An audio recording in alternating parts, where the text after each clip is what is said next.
we're very successful, and we're very financially stable. Like for the rest of our lives, that's going to be true at this point. And so you have to get to a point too, I believe, where you're like, why am I still chasing bigger? Why am I still chasing more?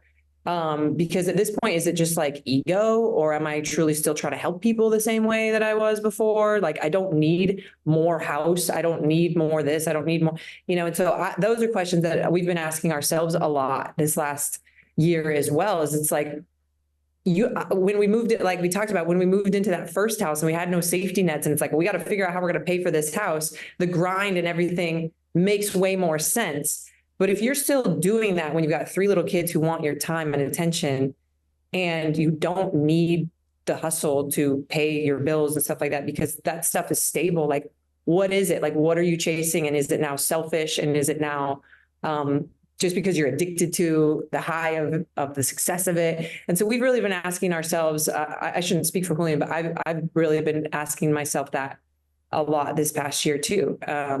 Because like you're saying, like, those moments are going to be gone forever, and they go so fast.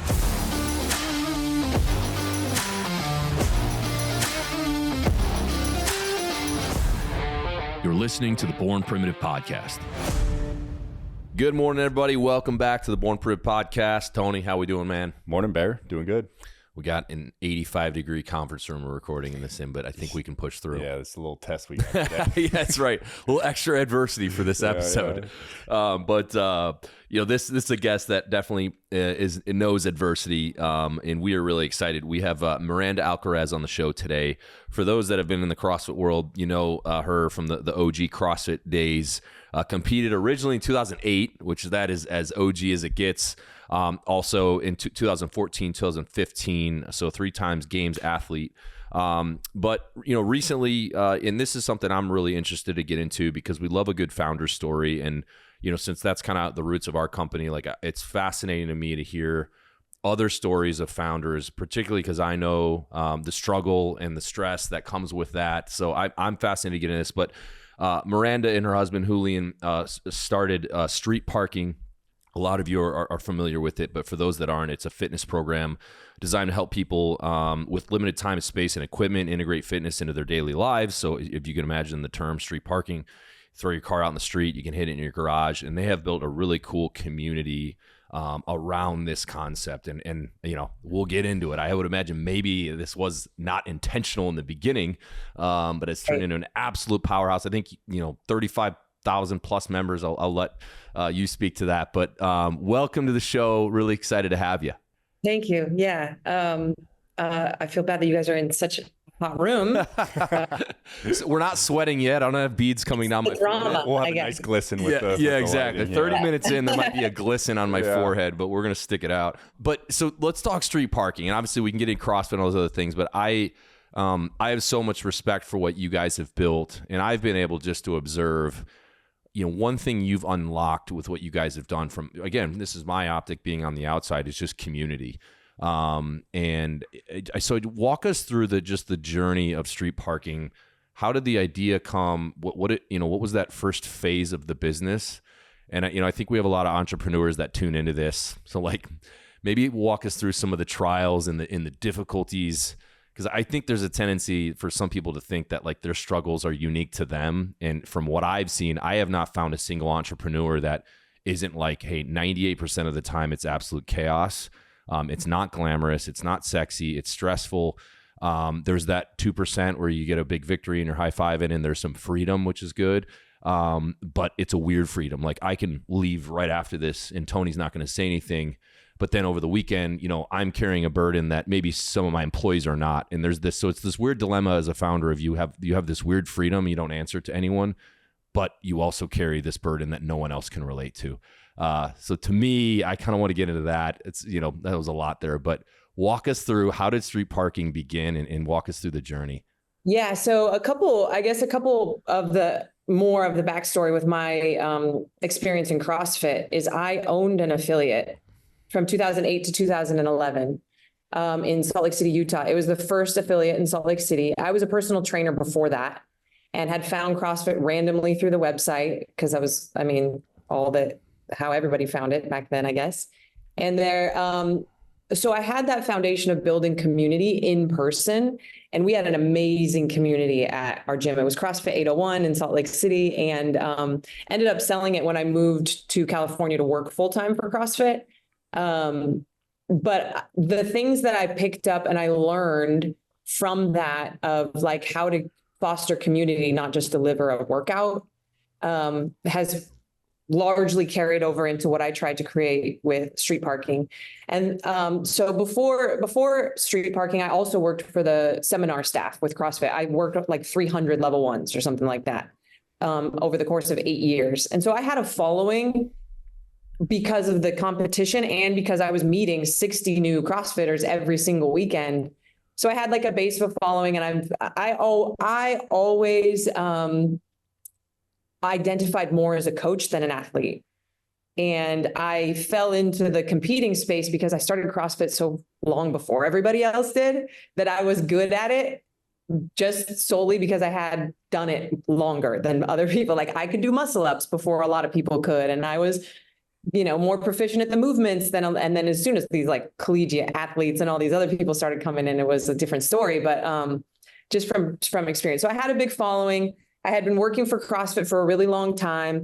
And also I had been around some other really cool entrepreneurs, like Jason Khalipa is still to this day one of my close friends. And that was our training crew, that was our team. And he's this entrepreneur and this energy. And I'm very much the same way. We had like a little thing back in 2014, 2015, where we created a website and we had an Instagram account for our training crew. And we called it the NC Lab. And it was it was not good coaching at all, actually, because we would just post what we were doing and people would try to do it. And it was nuts. Like the volume was nuts. It was so unnecessary for other people to be doing, for real people, but people loved it. And we showed the story of this is who we are. This is how funny Jason is. And this is the dumb shit that he made us do today. And like, we're all dying over here. And people loved it. And they really latched onto our story and the programming and the team. And all of that. So that was all kind of like before street parking. In 2016, I had been working for CrossFit for 8 years. Like I said, like 300 seminars. There was a couple of years where I worked over 40 weekends out of the year at seminars, and I was still trying to train to compete. And in 2015, when I tore my ACL at the games and decided I wasn't going to compete anymore, I moved to Southern California. I had a relationship that ended, a marriage, I should say. I should give it its proper due. It was a marriage that ended.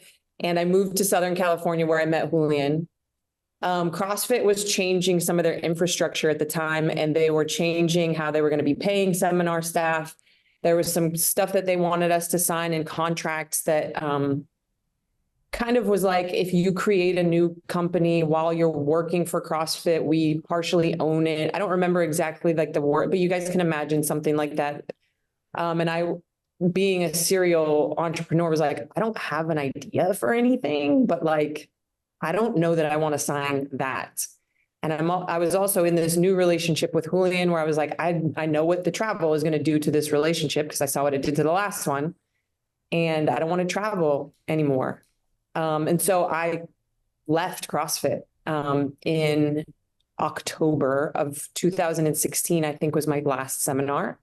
And I didn't really have a plan. I was working for Progenics also at the time, managing their athletes. But it was a huge pay cut for me to leave CrossFit because I had worked my way up to being paid very well. And I was no longer competing. And so I just all of a sudden had way too much free space in my brain. And I thought I was working out a lot at home and I was still traveling a lot for my job with Progenics. And I was posting these workouts that were in hotel gyms or in my apartment gym or in Julian's garage. And I was like, we should just post workouts and let people who don't have access to a CrossFit gym follow them. And that was like as much thought as went into it, to be honest. I had experience with Wodify through NorCal, because that's what they had used. And it was cheap. And so I said we could get a subscription with Wodify, have people pay, I don't know, $20 and they can follow the programming. And and we could build like this little community of people. And it was a complete hobby. Julian had a meal prep business. I was working for Progenics, and it was like, maybe it'll help us pay our utility bills in California. And the day so we started the Instagram, or I guess I started the Instagram on the same day that we moved in together. And then a week later, I found out I was pregnant. So there was that. And then I immediately was like, well, no one's going to want to do the Miranda pregnant program, because I was very well known for my physique. Like, that's how I gained such a following. It was like, back then, not everybody was super jacked, where now it's like, whatever. And I was very lean, and I had like a very, a 6-pack, and it was like this whole thing. And I was like, well, there goes that idea, because no one's going to want it. I think it was an 8-pack, but I'll let you say 6. Well, turns out at some point in their lives, something like 85 or 90% of all women get pregnant, and there's a big audience for that. And now it was like, well, we want to see how this is going to go, because we know her as this coach, and we know her as this athlete, and she should know what she's doing. Like, I want to follow this pregnancy to see what happens here.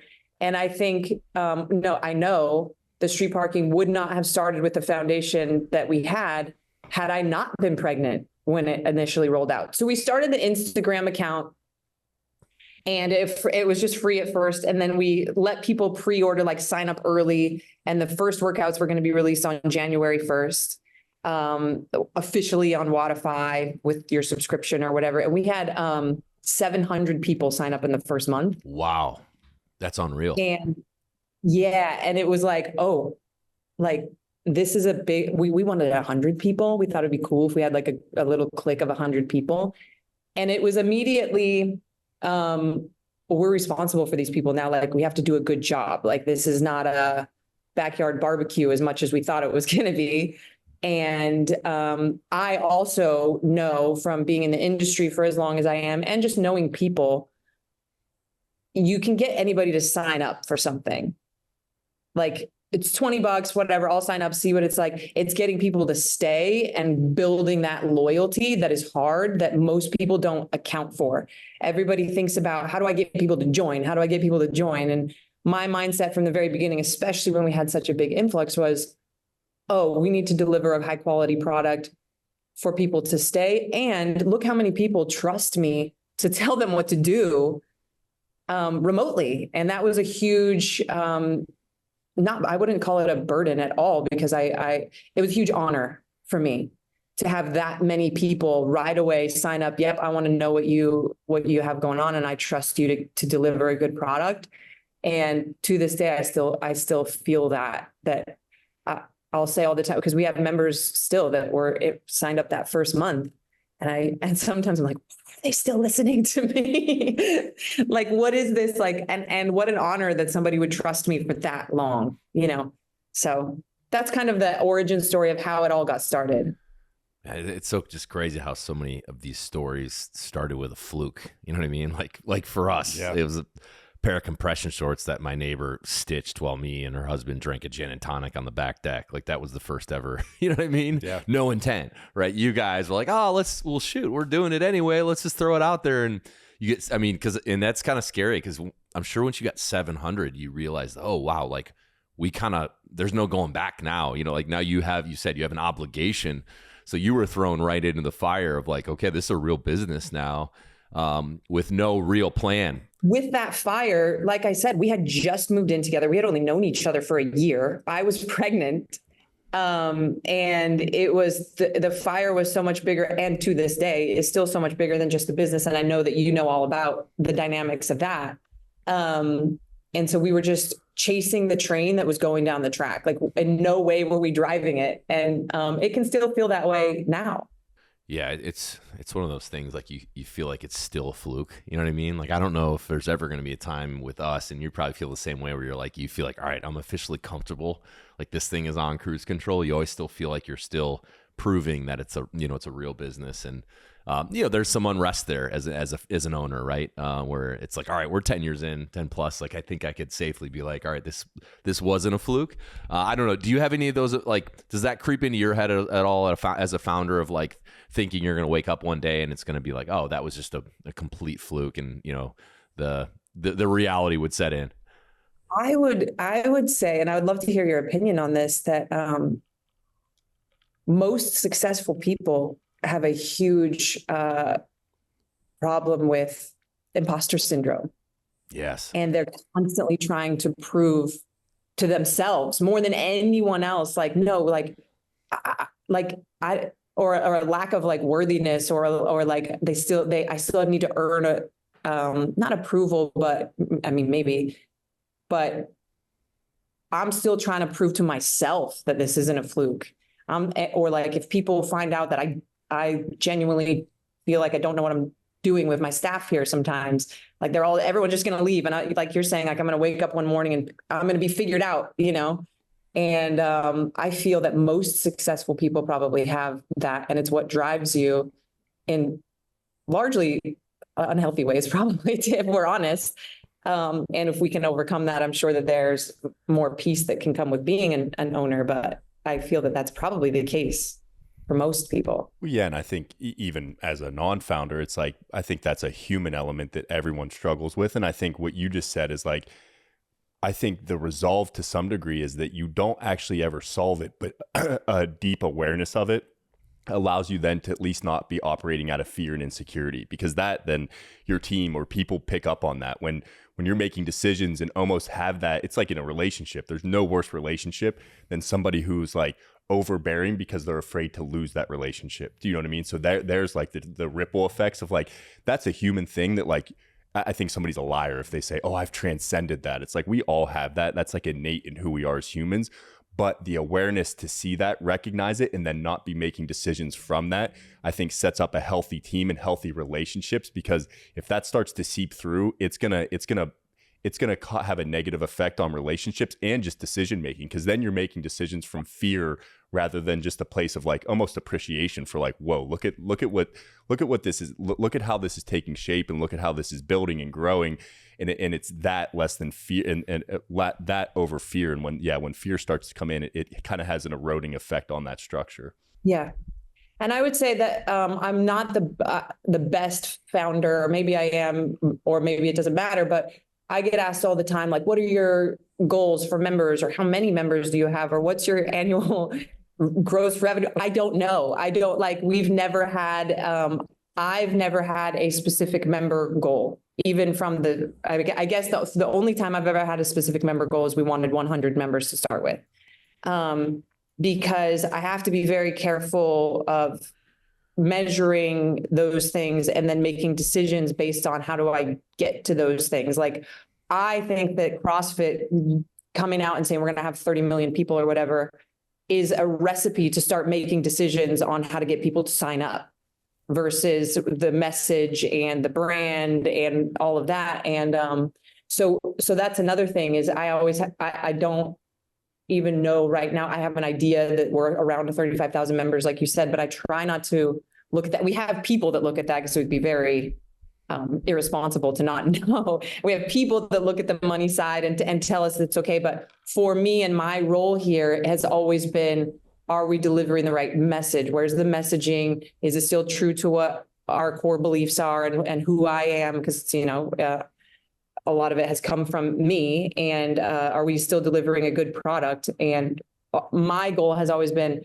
let's capture as many people as we can that resonate with what it is that we're doing. And that might be 35,000 people and that's it, or it might be more, or it might, and so that's another part of the origin story that I feel grateful that I've always had that mentality. And it's served us well to be able to build community, because we've never been so concerned about the bottom line that we're not thinking about people anymore.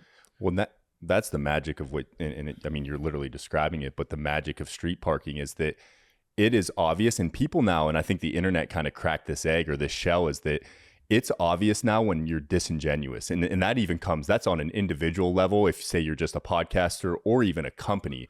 And I think what you just said is incredible insight, that all you're talking about is brand and product. And if you stay really hyper focused on like, no, what is our brand's mission? And then your decisions have to fall in line with that. You can't get shiny object syndrome and start to chase things because of the opposite, which you also called out as like, we want to be $100 million company. It's like, if you start making decisions because of that, you're going to lose who you are in that process, because it's not even about like the mission you have anymore. It's about a dollar sign. And that's a nuance that's easy to get caught up in, especially when you're in the numbers a lot. But people start to suss that out. And especially now, I think people's awareness is growing, just because like schemy marketing and all that was so big through 90s, 2000s, but now people get exposed to so much information that the veil has kind of been lifted on that. So I think the fact that you were so focused on that is a large part of the magic of street parking in what you guys have built. Yeah, and I think it's a lesson for any business. I mean, if you run a plumbing business, like it literally, you acquire the customer. That's the first step. But what happens beyond that is everything. That will create the success or the failure of the business. So for us, that's always been a huge emphasis. If we screw up someone's order, like we're going to go out of our way to make it right. If there's a product defect, we're going to ship them a new one. To me, these things were like obvious customer service, like, SOPs that like I would want a normal person, like, it's just to me common sense. But now I'm realizing as a consumer buying things from other companies, I'm like, wow, like our standard is not the norm. You know what I mean? And I've seen other brands we compete with, and I see the comments on their Instagram of like the horror stories. And I'm like, wow, how are you running a company when your focus needs to be on the customer?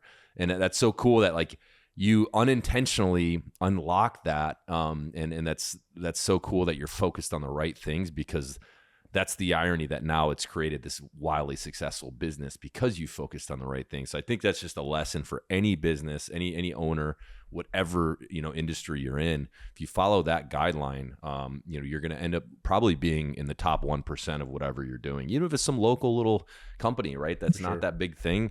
People are going to have a positive experience. They're going to put a name to a face, and then they're going to come back. Restaurant, same thing, man.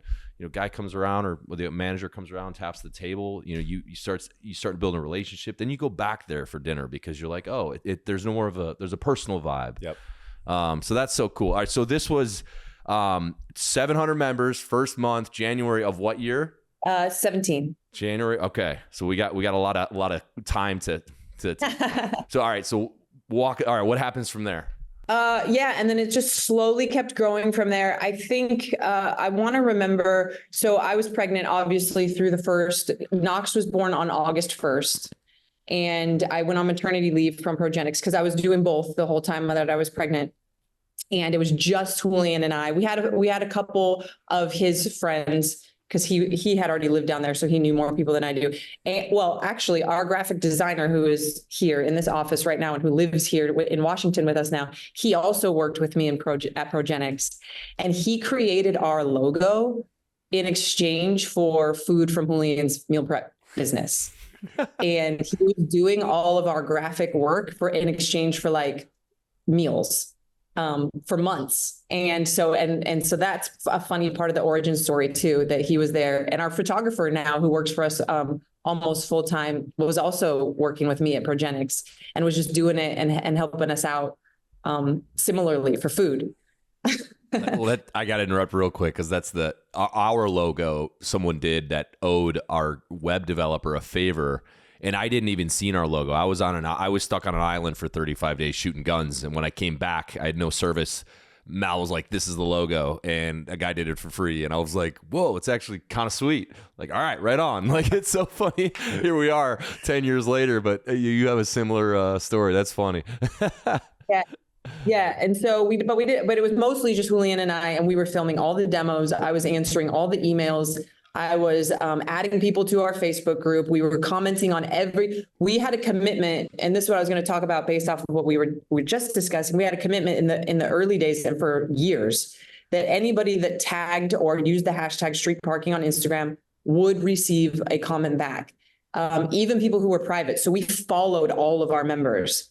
And so but it was just Julian and I, pregnant, and then with a brand new baby, doing all of this.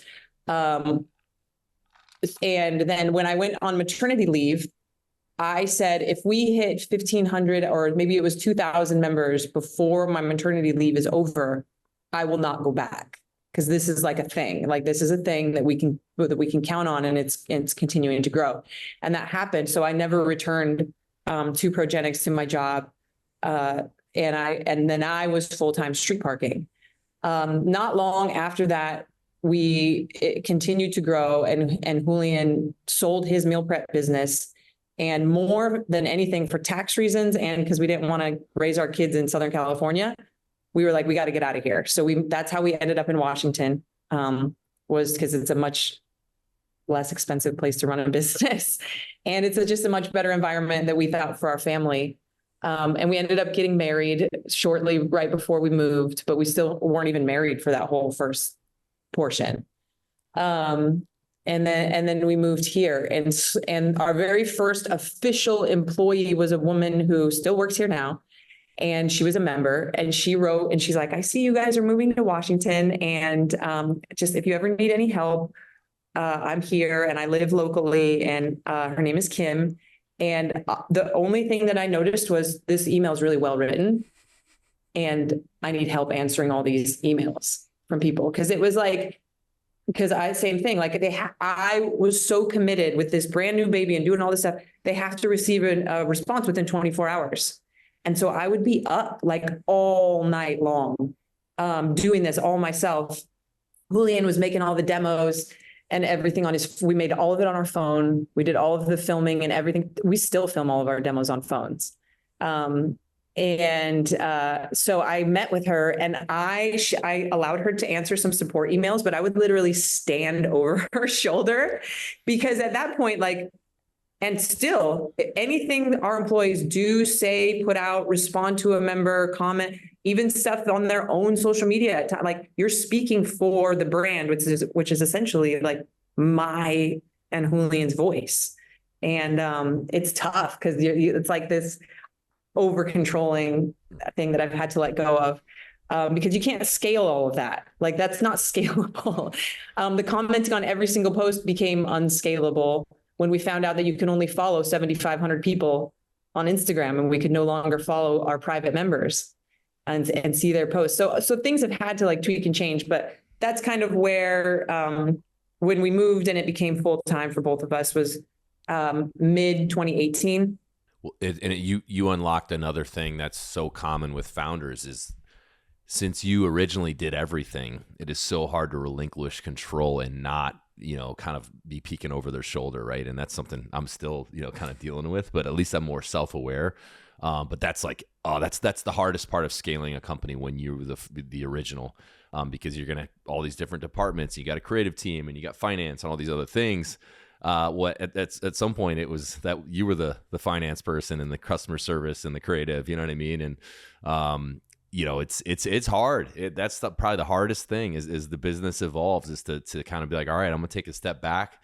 These people are qualified to do this. I know they're gonna do a great job, because 99% of the time it's gonna be awesome. But then there's that 1% where you catch something that you really don't like, and then you gotta kind of decide how you want to, reinsert yourself into that team that, even though you're maybe a couple rungs up on the ladder, but that's so cool. So you got to 2,000 before you had to go back to Progenics. So that was your magic number. Yeah. Yeah. So within the first year, I think we were at like 2,000 members.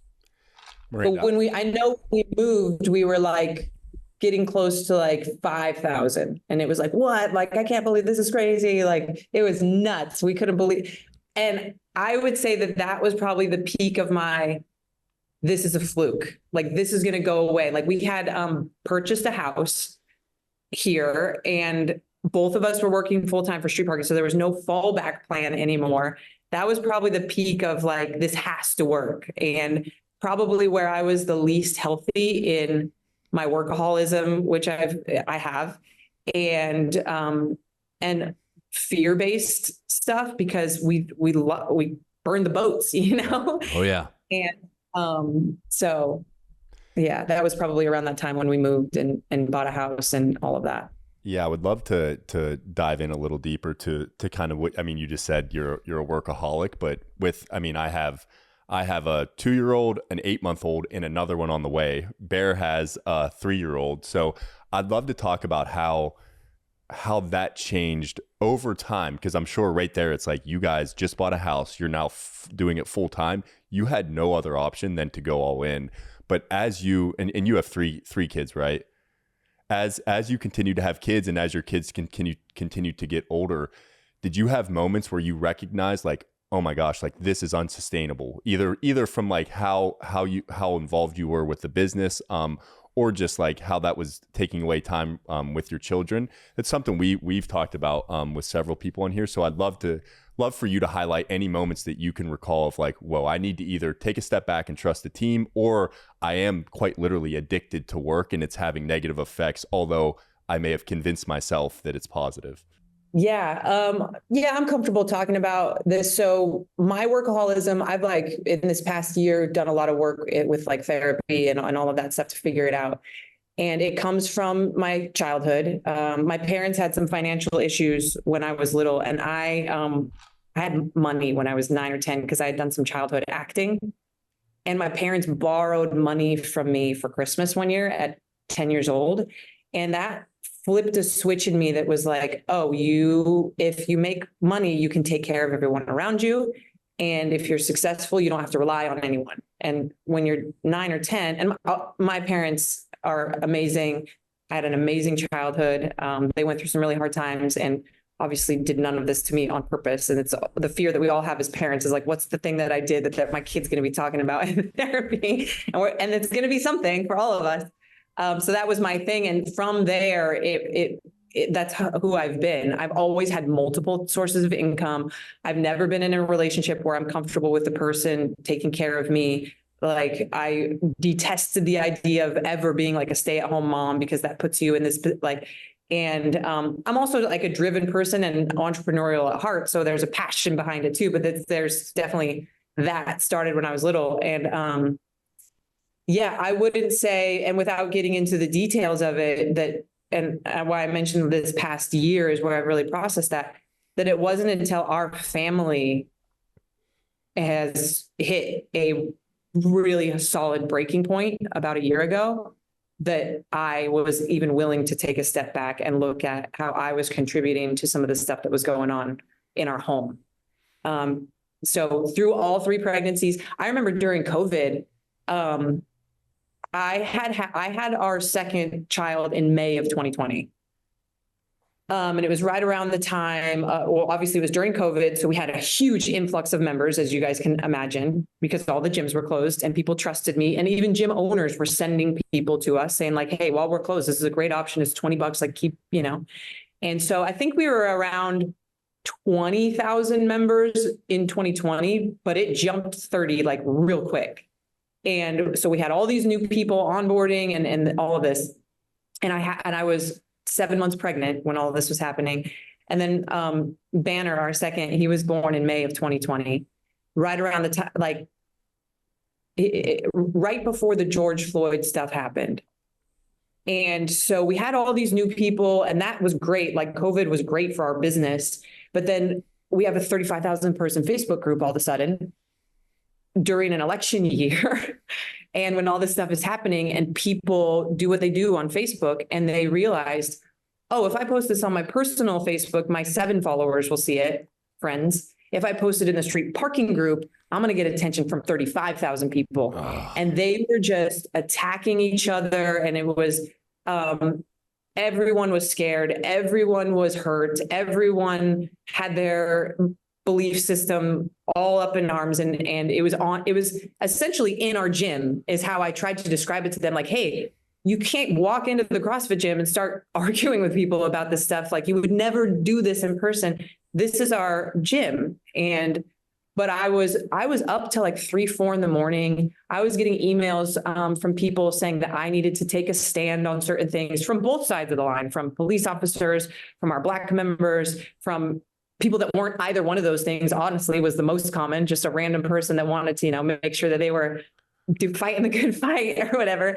And they were saying things like, your postpartum anxiety doesn't matter. You need to say something. Like, it was insane. And I I was unwell and I was responding to these people. I was apologizing to people for things I should not have had to apologize for, because our brand is so personal too, that people feel like they can come to us with that stuff, like we're their in-person CrossFit gym coach. And I had taken on the responsibility of worrying about 30,000 people's individual feelings and making sure that they were okay, and making sure that I wasn't taken out of context and all of this. It was rough during that time. Well, I mean, yeah. I first off, I appreciate the vulnerability, and I can imagine it sounds like something you're actively working with, as are all the things that we kind of struggle and push and pull against. So appreciate you opening up there. And then it's mind blowing people's like unawareness on something like that, where like just the person, like, hey, they're running a business. This isn't your personal chat room to go in there and vomit in. Yeah. So it's just, and I know you do have care for these people. Like they are paying for a service, but at the end of the day, it's insane. And people's ability to like think you almost owe them something because you're providing a product for them is just mind blowing. So yeah, it's, you know, we went through the same thing, and so I can totally relate. I remember laying in bed at 11 o'clock at night, arguing with people in the comments, trying to like lower the temperature, but it ends up actually just raising the temperature, because if you try to give anyone a logical thought, they just lose their fucking minds. But since it's your business, it's so difficult because you're holding on so tight, right? So like, man, I think hopefully a lesson. I hope that doesn't hit us again as a society. But Tony, at least if that happens again, I'm way more comfortable in like in our own skin of like who the fuck we are, and that shit will not bug me one fucking bit. Yeah. But in the time, you remember where, you know, people were holding, because we sell, you know, Thin Blue Line apparel. We donate to police, you know, we donate to a charity that helps the families of fallen police officers, which I would think would be very non-controversial. The messages we were getting in that time were so insane. Like, if you don't do this, then, you know, there was like some owner of some CrossFit gym in New York City that's like, I'm going to ban your products from our gym and we're going to like tear your banner down, all these things. I'm like, what? Like, well, dude, what are you talking about? Like, we have police officers that like work for us, and like we're not taking us, like, relax. But man, that was wild. And the fact that they hijacked your page to just duke it out. I mean, you had to be looking at that like, what the heck do we even do here? Because it starts to erode the community, which is that's the magic of what you created, right? That was the whole point. That's what made it so awesome. And these people are coming in, it's like arguing politics at Thanksgiving dinner. Like, hey, let's not do that, man. Yeah. Let's drink some beers and eat some turkey and go watch the football game. Yeah, and for us, like I said, it was at the time, and former Navy SEAL, whatever. You're much more mentally sound in not caring what people think probably than I am, but like. It was, we're going to lose everything. Like, everyone's going to quit. Like, it's, you know, and you start panicking about that because 5 people are upset, but it's the loud minority that seems like they're speaking for everyone. And I think we've all learned that that's not true. And it was a really great opportunity to learn that. As we got further into it, and, you know, we're like, okay, people aren't leaving. Some people are leaving. And those are people we probably want them to leave because they're the problem from both. But what we saw is that if we have people leaving from both sides of the argument, then we're doing a good job. You know, we're not so one-sided that only one side is leaving. And that's where we can lay our head and be like, we're doing the best that we can with the situation. And we're just trying to deliver workouts to you guys, like, honestly. And because we had Blue Line apparel at that same, we have a flag, and we had some Blue Line t-shirts also, which was a huge same problem. But yeah, since we had people leaving from both sides, we were like, okay, well, and it wasn't many people. When I say people leaving, it was maybe less than 50, I want to say. So. Yeah, it's so hard though to not like you give those loud, the small percentage of people that are projecting those comments. It's hard to not like think that that's a bigger problem than it is, because it just hits you so personal. But I think we've all learned that, okay, there's always going to be those knuckleheads. They love the platform to be able to insert their opinion and then just step away. And so good lesson learned. I think for anyone, I think the lesson to extract here is, in those moments, just stay true to your values, right? And as long as you're consistent, and you're proud of what that is, what that shoreline or that handrail is that keeps you where you should be, then you're fine. And thank God we did that, because I remember we had a meeting like, should we pull our stuff down? You know what I mean? Should we bend the knee to these people? And thank God, like I remember I think it was in here. And you were I remember you were one of the people that was like, hey, like this doesn't need to be controversial. If this is who we are, then that's just it. That's the end of story. Yeah. And then, I'm just glad we were on the right side of that, because there were so many companies that like completely just got ridiculous. And then they have these new departments that do this, and this, and maybe mainly the big corporations where you're just like, all right, that's completely fucking ridiculous. That has nothing to do with this. You know what we noticed too was because we had such a huge influx of new members, it was almost entirely new members that were doing that stuff. Really? Part of the culture, they didn't get what the community was, and they didn't see how accepting and loving and what we were trying to deliver. They were brand new. And so they were like, they didn't get it yet. They weren't in the family yet. And so they came in, they were new. And that was an interesting part that we didn't realize right away, but we realized as it continued, like, oh, these are all the new people that just they don't have the loyalty, and they don't know who we are yet. They haven't had the experience that these longer members have. When you can't, I mean, there's where like you've got, or I mean, I know got is a aggressive word, but you have to have a level of security where you realize like, and by no means do I mean this as a judgment, but if you're typing out a 3-paragraph thing on Instagram at 8 p.m. in a community thing, it's like, that's not somebody I would engage with in real life. They wouldn't be a friend. They wouldn't be a colleague. So like, why are we or a company even giving them the time of day in either way? Because it like, there's a natural human instinct to like want to at least, even if it's not controversial or pushback to what they said, you're just trying to like reason with them. You're still engaging with them. So then you've chosen to engage with somebody that you never would have in real life. And like, that's exactly what they want. So that's, it sounds dorky to say like, you have to kind of transcend it and just stay on the outside, stay firm to your values. But it really is the only way through it, because if not, you're just going to end up in a wrestling match with people that like, reason is not, they're not looking for a reasonable outcome. They're looking for an engagement that like is the opposite of reasonable. So I know it's so hard though. Yeah. Like we've gotten like some funny comments on the tactical stuff before that I've just glanced at them. Yep. And it's a bunch of probably airsoft dorks that like have never actually shot a real weapon.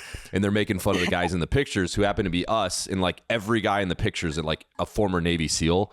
And they're like chirping at us about like our weapons and stuff. And I want to be like, all right, motherfucker. Like, if you had any idea the identity of those guys in that, you know what I mean? And you're in your basement with your airsoft gun, giving us tactical advice. So it's just, but you can't. I've gotten better at it, but you want to. So Miranda, I'd love to expand a little bit more on kind of what we talked about 10 minutes ago. Is like, do you feel now, like with the 3 kids, like how do you, and I'm asking honestly for personal reasons, just because I'm in the trenches right now with it, is like, have you found even with somebody who takes their fitness seriously and probably as a medicine for yourself, like, do you feel like you found more balance with that? And if so, kind of like what are some tips for the listeners and myself that you can kind of impart as far as how you've worked towards that, how you still fit in your workouts, like, or how you still stay committed to work, but with 3 children? Yeah, I think first and foremost, the opportunity that I've had this past year through some really difficult times, which is normally where we learn our lessons, right?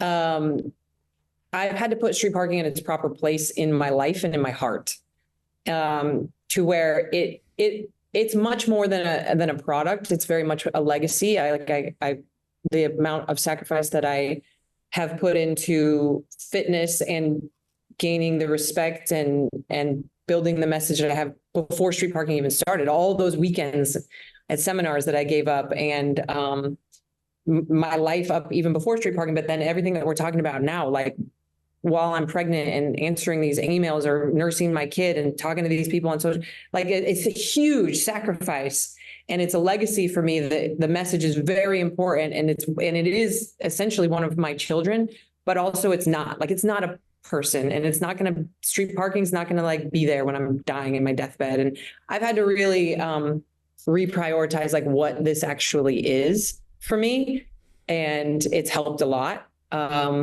And it's still a challenge, and I still have to be aware of like, okay, Am I thinking about this thing too much at the wrong times when I should be with my family? Or and that's a challenge for me. But as far as like balance and schedule, I'm still working on that myself, because our kids are 7, 4, and 2. And we've had this idea that we're going to homeschool them, and we have been. Our 7-year-old, we have done that with him. The other 2 are so little that it doesn't really matter yet. And I'm having to like think about, am I really going to be capable of doing that?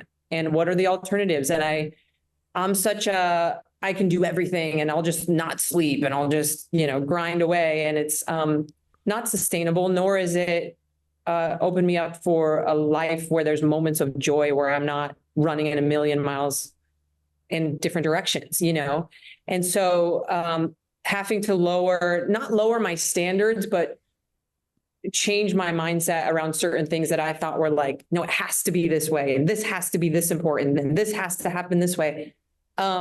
The fitness side, I'm super blessed, because actually part of the story with the CrossFit stuff too is in 2012, I was in a car accident and I broke my neck in 2 places. And that's a long story in itself, but there was a very serious recovery period for that. And that was when I was still actively working for CrossFit and competing. And I didn't know if I was ever going to be able to compete again for probably like 9 months to a year. And that reframed fitness and what it actually is for. And it's not for glory and like Instagram shots and followers and trophies and abs. It literally saved my life in this car accident. And so it shifted what fitness is actually for, and it shifted my messaging. And then in 2015, when I tore my ACL, it shifted it again. And the recovery process, and then being pregnant 3 times shifted it again, to where I've had a lot of opportunity to say, like, this is just who I am. And it looks very different at different times and stages in my life. And it's such a bedrock of the street parking messaging. 2 of our like hashtags, if you want to call them that, or our t-shirt slogans, are more than nothing. And on the days where the baby hasn't slept, or, the kids being super clingy, like, I can do some air squats and burpees with them standing right next to me, or maybe my intensity is super low or whatever. And then just consistency. Like, my training will never look like it did when I was training for the games. And it's actually shocking to me how much fitness I've been able to maintain. I'm still surprised by it, by just being consistent. And oftentimes my workouts are like the most like simple. I didn't like want to pass out afterwards a lot of the times nowadays. And what I've been able to maintain just by showing up and doing something has been a huge eye opener for me, and has only solidified my belief in all of that.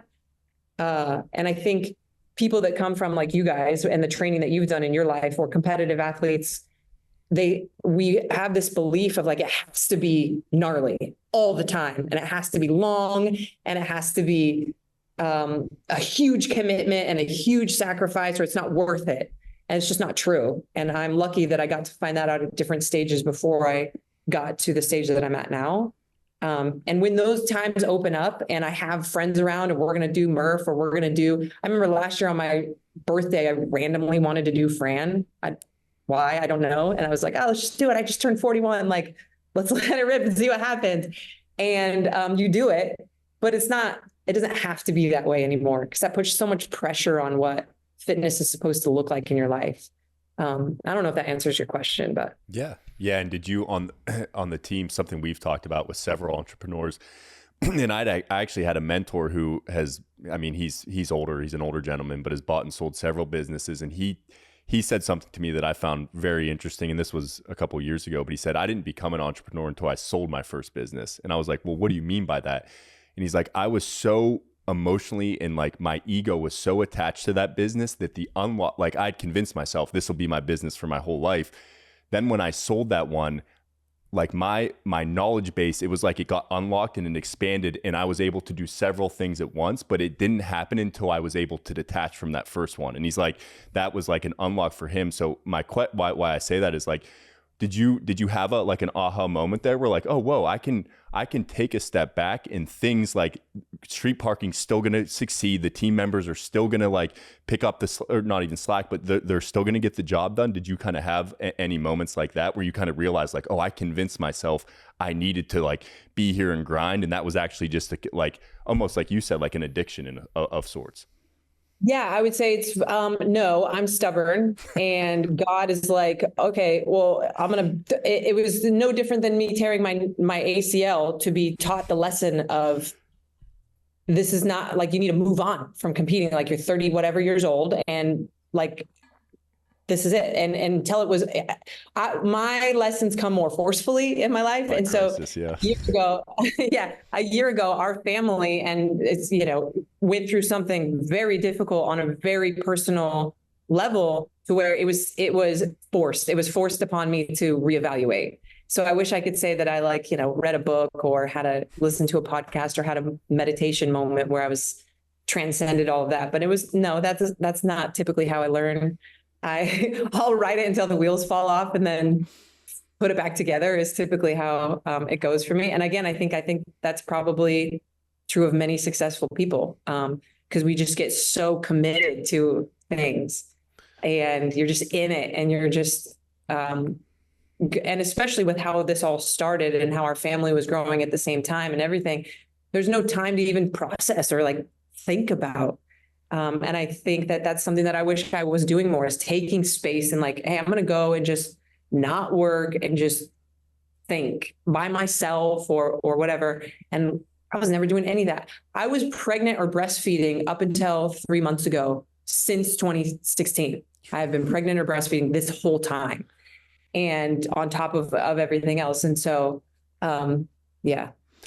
Crisis has a way of always showing up, but as you said, as a stubborn individuals, it's like if you don't listen, it's like that crisis doesn't just go away. Usually you have another one then. So yeah, it's I think what you're saying is so applicable, and I agree. Like especially to people that have that like almost insane drive, is that you got to be careful to, if you ride it until the wheels fall off, be ready, because a lot of times, and Bear and I have talked about this in the early stages of the podcast, like that's usually really good for one avenue, but then there's usually, if you're looking at it as a wheel, there's usually areas that are kind of atrophying to some degree. And to me, as you said, like that's when a crisis usually comes in to teach you the lesson that you haven't been picking up on for probably like a 4 or 5 year period. So yeah, really insightful. Well, yeah, I mean, I think we've talked about this. It's one of those things that you almost need to pull yourself out of your own life and evaluate it from the outside and say, all right, if I were to remove that one thing tomorrow, how are you balanced in the other aspects of your life? Obviously, family and relationships would be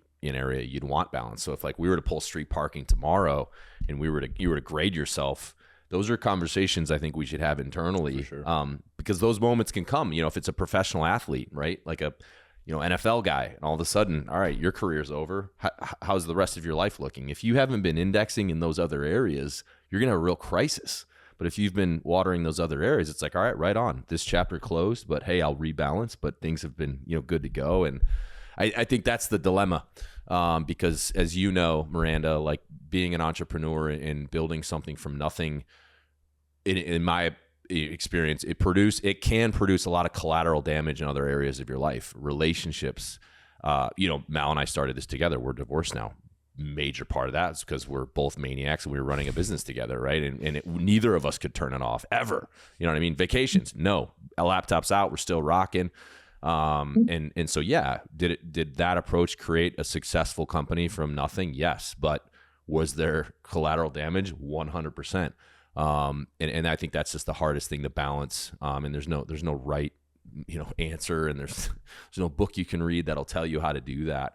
But man, it's tough, right? Cause you have that type A side that just wants to get after it, and you're relentless. But too much, eventually that check engine light's going to come on and it might be too late. And something might have to blow up to really, have to get fixed. So, has that been a similar experience for you too, Miranda, with that, kind of aspect? Yeah, absolutely. And it's something that Julian and I both are still like working on now. And luckily, in our family, we're still an intact family and all of that. But to say that I was listening to do you guys know who Joanna Gaines is and Chip? Yeah. Joanna. Uh-huh. Okay. I'm also big interior design. And they're great. They're great. And they're like this notorious couple who works together and their life looks perfect and all of this. And she's like so sweet and so talented and he's so funny and the show is great. And it's out from the outside looking in. It's like, oh, what a perfect. And I was listening to a podcast with them on it. And she was saying, I think the question came up of like them working together. And she was talking about how she's like thrown paint cans at him and like freaked out and like on set, like they're just screaming at each other. And of course, they're never going to put that on the show, but they should, because, with us too, because not only are we running a business together, but we are the faces. Our family is the face of this brand. And that started when we barely knew each other. Julian is 7 years younger than me. So he was 26 years old and like absorbed this because he had a following too, because he competed in the games as well, but not to the level of mine. He absorbed all the eyeballs, but like immediately. And now we're doing this business and it's the pressure to be this idea of what people think that our family is and it's not their fault. Like we don't put out the dirt on our family either, because who does that? Like it's personal, but it's a lot of pressure and it's a lot of, on top of like our staff needs to know that mom and dad are okay. These are all essentially our children out here sitting at their desks. And when there's awkwardness with mom and dad, everybody's a little uneasy. I'm sure you guys had that. And I know Mal still works there. Like, I don't know if you still have that or whatever, but it's a lot of pressure on a relationship, not to mention I'm learning how to become a mom and he's learning how to become a dad. We're not freaking sleeping. And then we got all this. So, I'm grateful for the challenges that have come more recently, in some ways, because, it has had to give me an opportunity, and Julian as well, to put street parking in its proper place and know what's important. And again, like stubborn, it has to get to, a really bad spot for me to stop and open my eyes and see that. Yeah, that's so well put. I can relate. I hope that, I can't wait to see what your business becomes, because again, I've just, I'm a fan of entrepreneurs and just, I love being a student of the game. And I've already said this, but like what you guys created was so unique, because I could see the community. And then when you guys would do like so we've obviously done some apparel together, and you guys would sell like 1,000 joggers in like 3 seconds, because anything you threw the key on, your people are just maniacs and they love it. And that's a testament to a much bigger thing that you guys have built, not just putting out daily workouts for your members, but I know you guys do retreats and you guys go above and beyond, and it's cool to kind of hear, maybe some of the not so sexy stuff that you had to go through to get there. And I hope you can continue to, work on the balance part. I know that's still a work in progress for me. I'm full-time dad right now, doing that solo. That has I had no other choice I had to balance that, because it's like when you have a 2-year-old running around, now 3, you just can't, you know what I mean? You can't be like, oh, I'm going to fire off some emails while she's trying to climb up on the counter and jump, you know what I mean? You just can't. And that was hard for me to adjust, because before there was a kid in the mix, firing up your laptop at night, and working for 3 or 4 hours was pretty standard. And in a sick kind of way, I enjoyed it, because no one was slacking me or emailing me, and I could get a bunch of my own stuff done on a to-do list, and I could cross them off. Like, I was a little bit in a probably unhealthy way, like enjoyed that hustle. Now I can't do that anymore as much. So it's been hard, because I feel like, all right, this is me at 70%. Like, I'm better than this. But then it's like, okay, well, what's the alternative? Is like not being present and as a father. And once you kind of have that mental conversation, it's easier to be like, all right, this is me watching Winnie the Pooh with her on the couch is while it's not showing up on the stat sheet as a businessman, that is 100% something you need to be doing at this time in her life, because that moment's going to come and go. So it's an ever evolving, thing that you're trying to get perfect, that of course never will be. But speaking of, go ahead. Well, I was just gonna say, and I don't know any of your like personal situation or anything like that. But like, we've also had to get to a point, like we're very successful, and we're very financially stable, like for the rest of our lives, that's going to be true at this point. And so you have to get to a point too, I believe, where you're like, why am I still chasing bigger? Why am I still chasing more? Because at this point, is it just like ego, or am I truly still trying to help people the same way that I was before? Like, I don't need more house. I don't need more this. I don't need more, and so those are questions that we've been asking ourselves a lot this last year as well. Is it's like, when we moved it, like we talked about, when we moved into that first house and we had no safety nets, and it's like, well, we got to figure out how we're going to pay for this house. The grind and everything makes way more sense. But if you're still doing that when you've got 3 little kids who want your time and attention, and you don't need the hustle to pay your bills and stuff like that, because that stuff is stable, like, what is it? Like, what are you chasing? And is it now selfish? And is it now just because you're addicted to the high of the success of it? And so we've really been asking ourselves, I shouldn't speak for Julian, but I've really been asking myself that a lot this past year too. Because like you're saying, like, those moments are going to be gone forever, and they go so fast. And so anyway, that was just when you were speaking, what I was thinking about. I think my take on it, obviously not knowing you that well, is I don't think it's probably an ego thing. I think some people were just wired like that. You can't just shut that. I mean, I imagine when I'm 80 years old, I'm still going to be trying to do some side hustle. You know what I mean? Like what else? What am I also going to do? Am I going to go play golf? You know what I mean? Like, that's not going to happen. So again, I think you're just a, being a freaking savage is just innate in your blood. But if applied the right way, of course, can be a great thing. But if not held in check a little bit, but you're on it. The fact that we're thinking about it and discussing it is way more self-awareness than I think a lot have. I think there's a lot of people that turn 65 and they've had a successful Wall Street career and this and that, and then it's like they have 3 kids that they don't know any of them. There's no relationship. Like, that is the ultimate. That's major failure. Right. And I've seen that before, if from some of my friends in college. I'm like, man, that's a crazy dynamic. I didn't even know that was possible. But it's like, oh, well, he's got 70 million in the bank. That's pretty cool. But he doesn't know his kids. So that's not cool, and there's no amount of money you can pay to get those years back and rebuild that equity with family. But I want to talk real quick. It sounds like we're going to do a shoe together, huh? We are going to do a shoe. Yeah. I don't have one. No. So we got samples coming. So for the listeners, we're gonna do a custom shoe with Street Parking. So the only way you can get it is if you're a member. So if you're not a member, make sure you go to Street Parking site or Instagram and sign up. Obviously you've heard the backstory and what it does, and I think it's for particularly for people that are working out at home, which is a lot of people, the busy parents, etc. Like, I think having structure and at least something where you can just look at it and say, okay, that's what I'm doing today, has so much value. Because even me with my own workouts, when I don't have a program, I'm less motivated, and I walk in and I kind of look around. All right, what's the WOD going to be today? I'll do some swings, I'll do some sled. But it's not like I don't know how to train myself.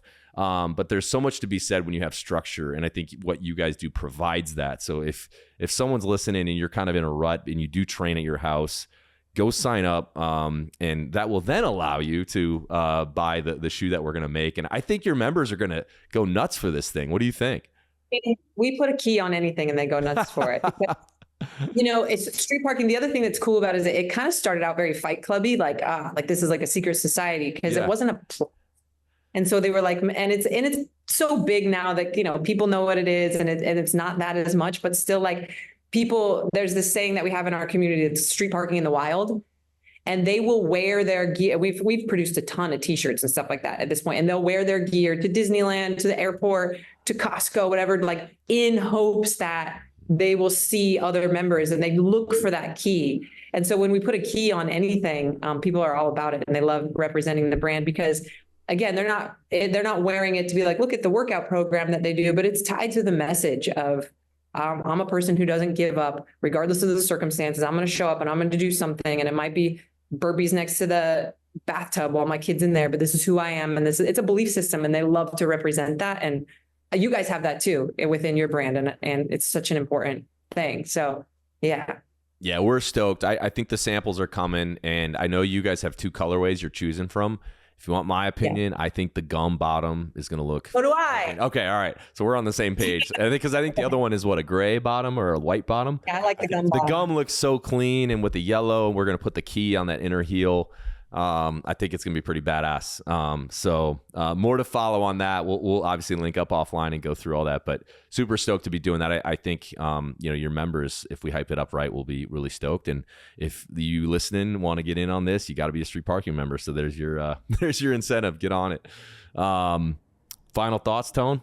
No, I appreciate, like I said earlier, I appreciate you opening up about your journey, because even you two as founders, like, you don't have to be a founder to relate to what you discuss, what Bear discussed, as far as like even just being an everyday person that has children. Like, you're balancing, like, how long can I work out? Like, should I go for the promotion but have to spend less time with the family so we can get a bigger house? Like, all those questions I know are things people are constantly wrestling with. So to hear you guys, which I do think is more of an extreme example of like really having to wrestle with that, because you're literally running a business, which, as you said, becomes almost a secondary family, and having to prioritize within that, I think is super helpful for individuals to kind of hear case studies of people who have had to work through that. So I appreciate you opening up and being vulnerable. And yeah, enjoyed the conversation. And I think last thing I'll add, and this is unsolicited advice, but it's something I'm not good at. So it's not me speaking from a position of authority by any means. But, as you guys build this thing, don't forget to sit back and admire your handiwork every once in a while. I know that's something Mal and I have talked about. There's been major business milestones that have come and gone, and we didn't even acknowledge it happened. It was right on to the next problem or the next thing we had to chase. And I think that's a big flaw, right? So make sure you guys sit back and, really admire what you've built and be appreciative of that, and show yourself some grace. And again, I know that pressure's, it's crazy, and it's that imposter syndrome you talked about. And that's that's ironically what motivates you. But at the end of the day, it's not good to, I think, live in that constant state. So just as a spectator from the outside, I want to congratulate you on it's incredible. It's so awesome to see success stories like this, particularly ones that weren't even intentional, but just took grit and determination, and good people that were putting out a good product and service. And that's the recipe for success, no matter what it is. And I love seeing that, especially coming from good people. So that's my unsolicited farewell advice to you. And we appreciate you coming on and sharing some time with us. Awesome. Thank you so much, guys.